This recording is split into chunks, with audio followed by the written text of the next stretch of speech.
அம்மா, யார தேடிட்டு இருக்க? உங்களை தான் தேடிட்டு இருக்கேன். என்னையா? ஆமாம்மா. எதுக்குமா இப்படி பண்ணீங்க? நான் என்ன பண்ண? என்ன பண்ணீங்களா? நீங்க தானம்மா சொன்னீங்க நானும் அர்ஜுனும் தான் வாழ்க்கையில ஒண்ணு சேருவோன்னு. ஆமா. நாங்க ஒண்ணு சேர்றதுல எத்தனை தடை வந்தாலும் அது எல்லாம் தாண்டி நாங்க சேரணுங்கிறது தான் சாமியோட கணக்குன்னு நீங்க சொன்னீங்கல்ல. ஆமா. அப்புறம் ஏன் அதே விஷயத்த அர்ஜுன் டிடி கிட்டயும் சொன்னீங்க? நீங்க அர்ஜுன் கிட்ட அவன் டிடியோட தான் சேருவேன்னு சொல்லிட்டதுனால அர்ஜுன் பயங்கரமா குழம்பி போயிருக்கான். நானும் எங்க பாட்டியும் கோவில்ல அவங்க சொன்னதெல்லாம் அப்படியே பழிக்கும்னு வேற சொல்லி வச்சிட்டோம். இப்போ அர்ஜுன் இத நம்ப ஆரம்பிச்சிட்டான். என்ன எப்படி அவன் மனசுக்குள்ள ஏத்துக்குவான்? என் வாழ்க்கைக்கு ஒரு நல்ல விஷயத்த சொல்லிட்டு இப்போ நீங்களே அதை உடைச்சிட்டீங்களேம்மா.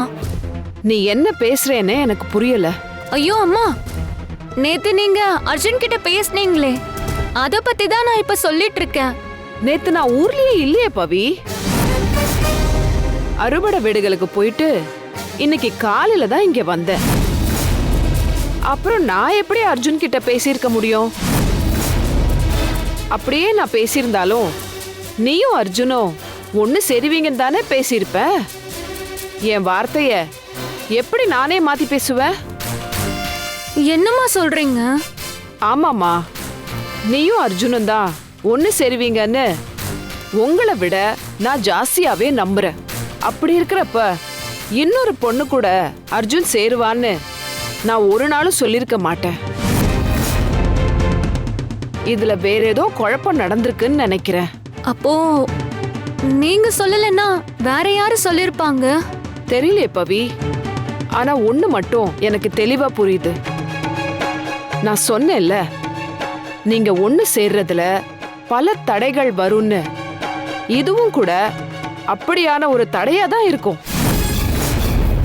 அர்ஜுன் மனசுல வேற ஒரு பொண்ணோட நினைப்ப விதைக்க ஏதோ ஒரு முயற்சி நடக்குது. ஆனா ஒண்ணு மட்டும் நீ புரிஞ்சுக்கோ, அவன் மனசுல என்னைக்கும் உன் ஒருத்திக்கு மட்டும்தான் இடம் இருக்கு.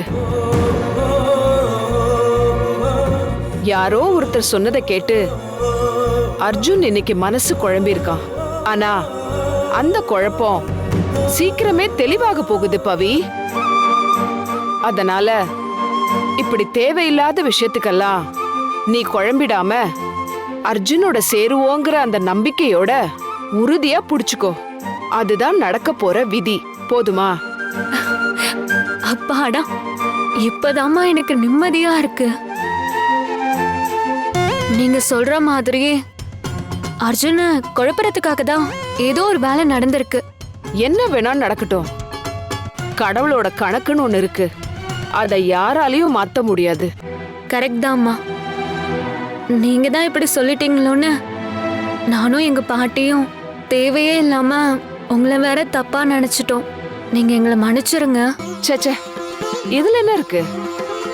நடந்த விஷயங்களை பார்த்து நீங்க ரெண்டு பேரும் அப்படி நினைச்சிருக்கீங்க.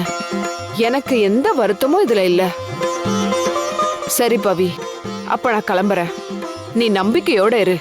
அந்த நம்பிக்கை தான் நாளைக்கு நிஜமாகும்.